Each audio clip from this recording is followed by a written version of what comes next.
নরসিংদীর জেলা প্রশাসকের কার্যালয়। জেলা প্রশাসক হিসেবে চলতি দায়িত্ব পালন করছেন অতিরিক্ত জেলা প্রশাসক সুরাইয়া বেগম।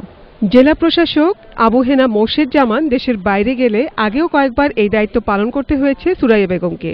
তার কাছে বিষয়টি নতুন কিছু নয়, বরং তার উপর সবার ভরসা কাজের দায়িত্ব আরও বাড়িয়ে দিয়েছে বলেই মনে করেন এই কর্মকর্তা। আমরা যারা প্রশাসন ক্যাডারে কাজ করি, জবটা চ্যালেঞ্জিং আমরা জেনেই আসি এবং যথাযথ প্রশিক্ষণের মাধ্যমে আমাদের কিভাবে গড়ে তোলা হয়, যার ফলে জেলা প্রশাসক মহোদয় স্টেশনে থাকলেও কিন্তু আমাদেরকে এই কাজগুলো নিয়মিত করতে হয়। প্রশাসনিক উচ্চ পর্যায়ের কর্মকর্তা একজন নারী হতেই পারেন, কিন্তু বিষয়টি তখনই সবার নজর কাড়ে যখন আমরা দেখি একই সময় জেলার পুলিশ সুপারের দায়িত্ব পালনও করছেন একজন নারী। নরসিংদীর মতো একটি বাণিজ্যিক অপরাধ প্রবণ এলাকায় পুলিশ সুপার হিসেবে কাজ করছেন আমেনা বেগম দক্ষতার সাথেই, এবং এ ধরনের এলাকায় কাজ করতে পারাটাকে উপভোগী করছেন তিনি। যেখানে ক্রাইম বেশি সেখানে পুলিশের কাজ করার স্কোপ বেশি, সেটাকে আমি পজিটিভলি নেই যে এখানে আমার অপরাধকে নিয়ন্ত্রণ করার জন্য পুলিশের যে ভূমিকা রাখার প্রয়োজন সেটা আমি অনেক বেশি প্রয়োগ করতে পারবো। এমনকি নরসিংদীর বিচারিক বিভাগেও নারীর প্রাধান্য চোখে পড়ার মতো। জেলা ও দায়রা জজের দায়িত্ব পালন করছেন ফাতেমা নজিব। নারী ও শিশু নির্যাতন ট্রাইব্যুনালের বিচারিক দায়িত্ব পালন করছেন শামীম আহমেদ। মুখ্য বিচারিক হাকিমের দায়িত্বে আছেন শামীমা আফরোজ।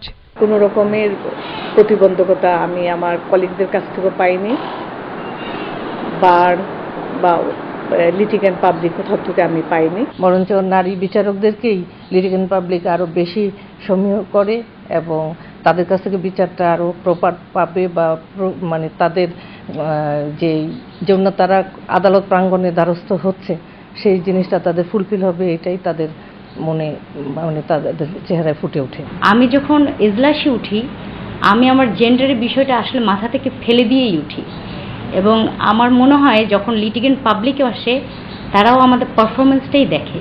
এখানেই শেষ নয়, জেলার সিভিল সার্জন হিসেবেও কাজ করছেন একজন নারী, পুতুল রায়, যিনি দক্ষতার সাথে গত 1 বছরেরও বেশি সময় ধরে নরসিংদীবাসীর স্বাস্থ্যসেবায় কাজ করে চলেছেন। আজ পর্যন্ত কিন্তু কোনো একটা খবর নিউজ হয়নি যে নরসিংদী জেলায় অমুক উপজেলায় গেলাম সেখানে 14 জন ডাক্তার কি 9 জন 10 জন ডাক্তার নেই, এরকমটি হয়নি। আমরা কেউ কিন্তু ভাবছি না যে আমার এখানে নিরাপত্তার অভাব হচ্ছে বা আমি কোনো প্রতিকূলতার সম্মুখীন হচ্ছি, এরকমটি একটি ঘটনাও নরসিংদীতে অন্তত ঘটেনি। মেধা, দায়িত্বশীলতা, সৃজনশীলতা সব ক্ষেত্রেই নারী তার যোগ্যতার স্বাক্ষর রেখে চলেছে সমাজের সব স্তরে। সেক্ষেত্রে নারীর ক্ষমতায়ন নতুন করে চোখে আঙুল দিয়ে দেখাবার কিছু নেই। তবে একসঙ্গে একটি জেলার প্রায় সবকটি শীর্ষ পদে নারীর অবস্থান আগামী নতুন বাংলাদেশের ইঙ্গিত দেয় নিঃসন্দেহে। আমার পদটি আমাকে ক্ষমতায়ন করেছে, তো এখানে আমাকে বাদ দিয়ে সিদ্ধান্ত নেওয়ার কোনো সুযোগ কারো নেই। যোগ্যতার বিবেচনায় তোমাকে একটা স্থান করে নিতে হবে, বিশেষ বিবেচনা বলে কিছু থাকবে না। Nazia Afrin, ATN news, Narsingdi.